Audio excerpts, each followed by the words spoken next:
If you're a parent who are against or significantly concerned about unlimited screen time for your children, I think that this would be really helpful for you to read. This is a few key takeaways from Screen Strong Solutions from Melanie Hemp. It is biologically proven, this is number one, that children's brains need a whole host of things in order to develop in a healthy way, and exactly none of these must be technology-based. In order to thrive, children need touch, nature, music, empathy, friendship, language, exercise, fine motor skills, sleep, reading, family attachment, and daydreaming. Quite simply, there are too many things to accomplish in childhood to spend inordinate amounts of time doing something that is not helpful in achieving the goal of healthy development. I want to also say, I will speak for myself, I'm not completely against screen time. I'm against unregulated screen time. I'm against giving a child a cell phone that's a smartphone that has all of these things and infinite possibilities for them to explore on their phone. And the reason I'm against that is because most adults who have smartphones can't control themselves with it. So imagine what happens when you put that in the hand of a child and it's not regulated. Number two, more than anything, children need attachment to their parents and to other human beings. When they're tired or lonely, Fortnite is a sorry substitution for a good friend or a mom to talk to.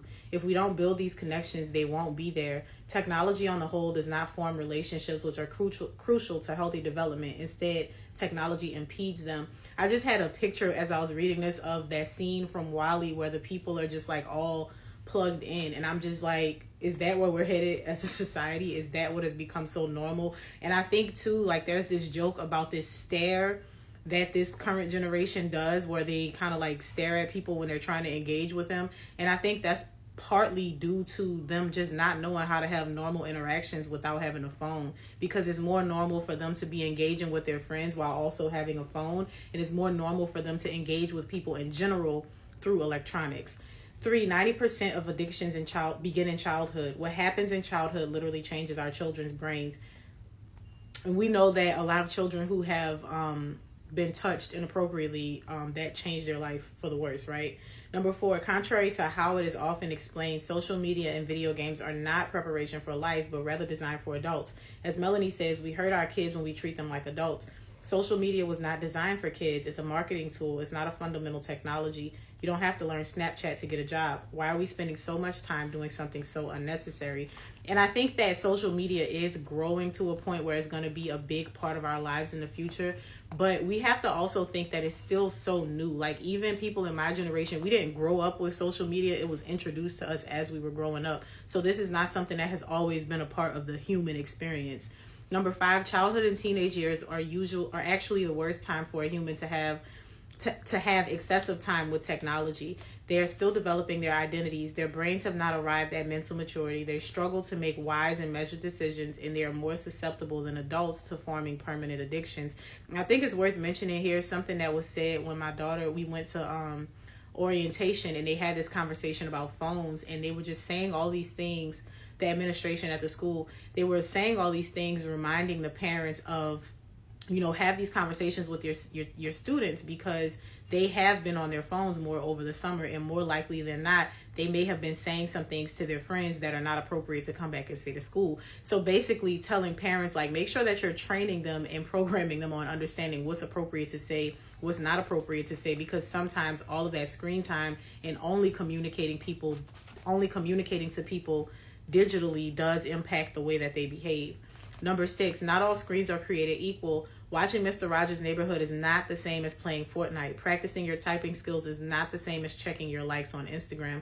It will be impossible for me to list all the possibilities of good, bad, and better kinds of screens, because there's so many possibilities, and by the time this book is published, that number will have probably doubled. Nevertheless, better screen time options have the following characteristics. A small and limited time slot. One episode of a show versus binging on non-stop social media access. A longer amount of time in between screen changes. Picture the slow tempo of Mr. Rogers' Neighborhood, which would be good, versus the frantic, busy, loud animation of the Lego movie, which would not be as good for a developing brain. Co-viewing events, like watching a movie or game as a family. Passive watching versus addictive, active behavior that resembles gambling. You want to keep doing the action in order to get a hit. And I would say passive watching, even adults struggle with this. This is something we talked about this earlier today on the first day of the Womanhood series, where I was saying sometimes you get in a point where you're doing things in the background. So like you're watching TV, but then you're also scrolling on your phone. So you're not really doing either of those things actively. You're just passively doing both to kind of soothe yourself, because that's just where we are. So pick one. right? An example of addictive active media will be gaming or even achieving likes on social media. Playing a baseball video game together might seem okay, but it is an immersive technology where you have to respond and engage. Thus, it affects the brain differently. Watching a baseball game with your family is passive and observing.